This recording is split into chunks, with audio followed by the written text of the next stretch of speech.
Aisemenai nandawadian kai umado.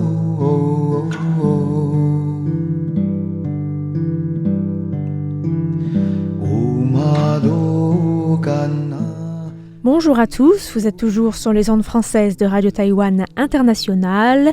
Ici Lisa Dufaux pour vous présenter le décryptage dans lequel nous allons aujourd'hui parler de mythologie, d'histoire et de légendes autochtones à Taïwan mais aussi dans la région Asie-Pacifique. Pour cela, nous sommes aujourd'hui en compagnie de Toby Openshaw, un réalisateur de documentaires originaire d'Afrique du Sud et basé à Taïwan depuis plus de 20 ans. Toby Openshaw et Dean Karelekas, qui sont tous les deux chercheurs affiliés au Centre pour les études austronésiennes de l'Université centrale de Lancashire, ont publié l'année dernière aux éditions Brill un livre intitulé Seeking the Kokota'ai, Investigating the Origins of Little People Myth in Taiwan and Beyond.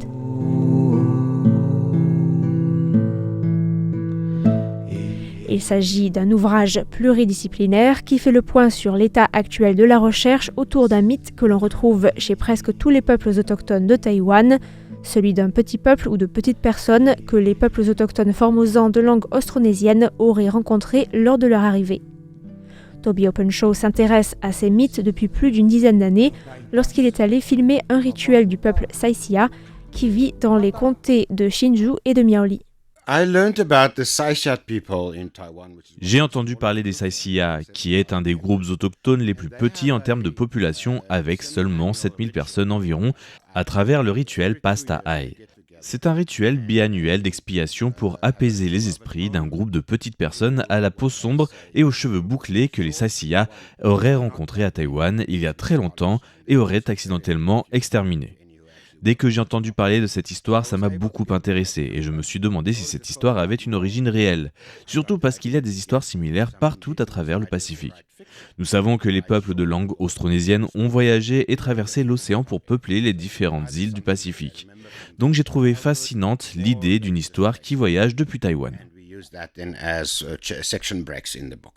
Le livre comprend une dizaine d'articles rédigés par des auteurs différents qui s'intéressent d'abord au volet scientifique puis au volet mythologique avant de s'éloigner de Taïwan pour donner un aperçu des histoires similaires que l'on retrouve ailleurs dans le monde et notamment dans le Pacifique, puisque Dean Karelekas estime que ces mythes de petites personnes ont été transportés dans les différentes îles du Pacifique pendant l'expansion des peuples de langue austronésienne et que ces histoires faisaient partie du bagage culturel amené avec eux.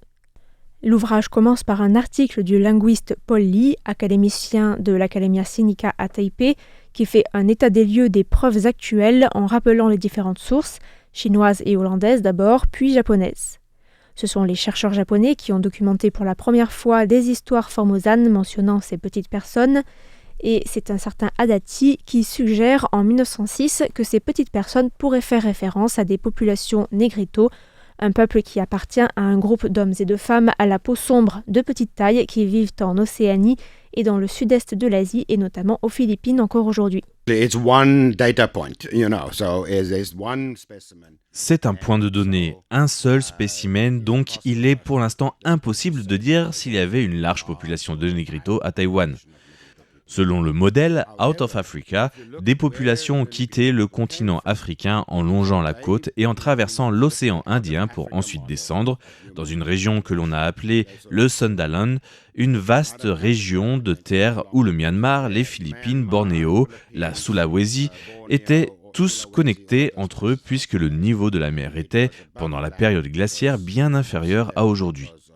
C'était il y a environ 40 à 60 000 ans. Donc pendant cette période, des populations ont tout à fait pu marcher vers le sud, jusqu'aux Philippines où leurs descendants se trouvent encore aujourd'hui, mais aussi jusqu'à Taïwan. Certes, nous n'avons qu'un seul point de données, mais auparavant, nous n'en avions aucun. Il semble donc raisonnable de suggérer qu'une population significative de Négrito ait pu faire le voyage jusqu'à Taïwan.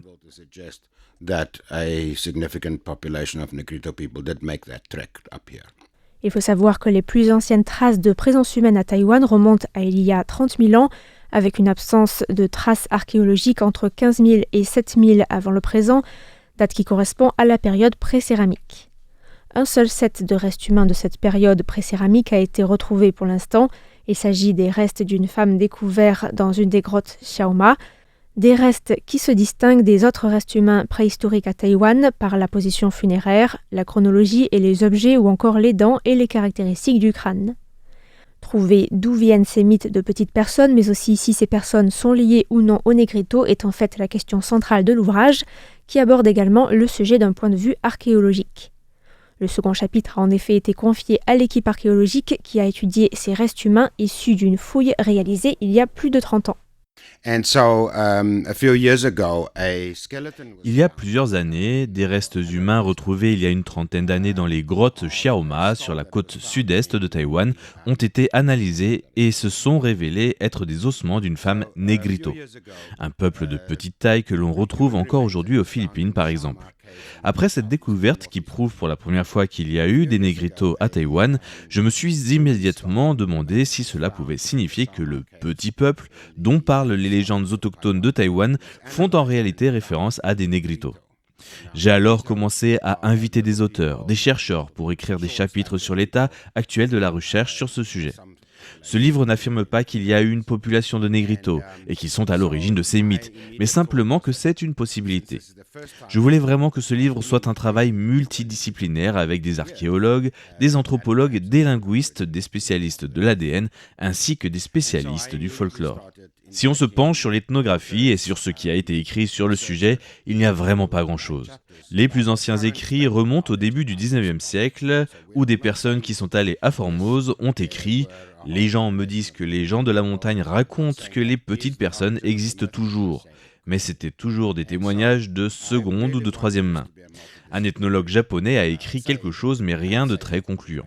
L'idée selon laquelle il y a pu avoir des Négritos à Taïwan existe depuis longtemps, mais à chaque fois que j'ai demandé à des anthropologues, des chercheurs, la réponse était que nous n'avons en fait aucune preuve. Et il est très difficile de trouver des preuves sur le paléolithique ou sur la période antérieure. Car le climat de Taïwan ne fait pas de cadeaux, en particulier aux ossements. Les corps qui sont enterrés à Taïwan dans ce sol très humide et organique se dégradent très rapidement. Donc cette découverte des grottes de Xiaoma est vraiment unique. Malheureusement, son importance n'a pas été reconnue lors de la découverte il y a plus de 30 ans et les ossements sont restés entreposés pendant de longues années, jusqu'à ce que le professeur Hong, un archéologue taïwanais basé en Australie, a demandé la permission de rassembler le crâne pour l'analyser comme il se doit. Outre Paul Lee, le linguiste Roger Blanch consacre un chapitre à ce qu'il nomme les formosanismes, faisant référence à des mots restreints à l'île de Taïwan qui ne sont pas reflétés dans le lexique des autres langues austronésiennes de la région. Le chercheur évoque l'hypothèse selon laquelle ces formosanismes viendraient de langues d'autres peuples aujourd'hui disparus qui auraient été en contact avec la première vague d'expansion austronésienne. So, Professor Lee, is venerable. Dès le début, j'ai dit que si ce petit peuple avait été en contact avec les Saïsiya, il devait forcément y avoir un mélange des langues avec des emprunts. Mais le problème avec ça, et c'est le problème que le professeur Lee souligne dans cet article, c'est que nous n'avons absolument aucune idée de la langue que ce peuple pré-austronésien aurait parlé. Et même aujourd'hui, aux Philippines, les populations Négrito ont toutes adopté les langues austronésiennes de leur région. Et je crois qu'à l'heure actuelle, aucun linguiste n'a assez de connaissances sur les Saïsiya et sur les langues pré-austronésiennes pour tenter de deviner quelle langue ces gens parlaient. Nous savons que les chants qui sont chantés pendant le rituel du pasta aïe sont en langue Saïsiya. Mais les anciens disent qu'il y a des parties qui ne sont pas vraiment Saïsiya, qui sont un peu différentes. C'est pourquoi j'ai toujours espéré qu'un linguiste avec le bagage approprié puisse essayer de deviner de quelle langue il aurait pu s'agir. Mais comme vous pouvez voir à travers le livre, la plupart des auteurs, que ce soit en matière de linguistique, d'ADN ou autre, il y a vraiment trop peu de choses pour permettre de tirer des conclusions. Et en tant qu'anthropologue, il faut savoir accepter qu'il y a des zones gris et qu'il n'y a pas de moyen de prouver les choses à 100%. Nous arrivons déjà à la fin de ce décryptage, mais je vous propose de continuer cette interview avec Toby Openshaw dans l'émission de la semaine prochaine. Merci à tous pour votre écoute et à bientôt sur Radio Taïwan International.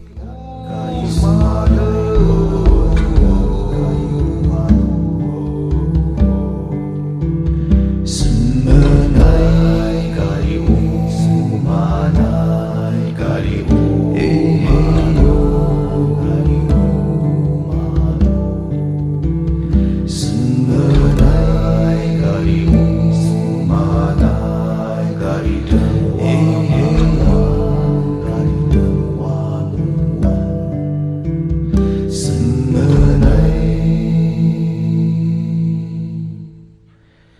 Hey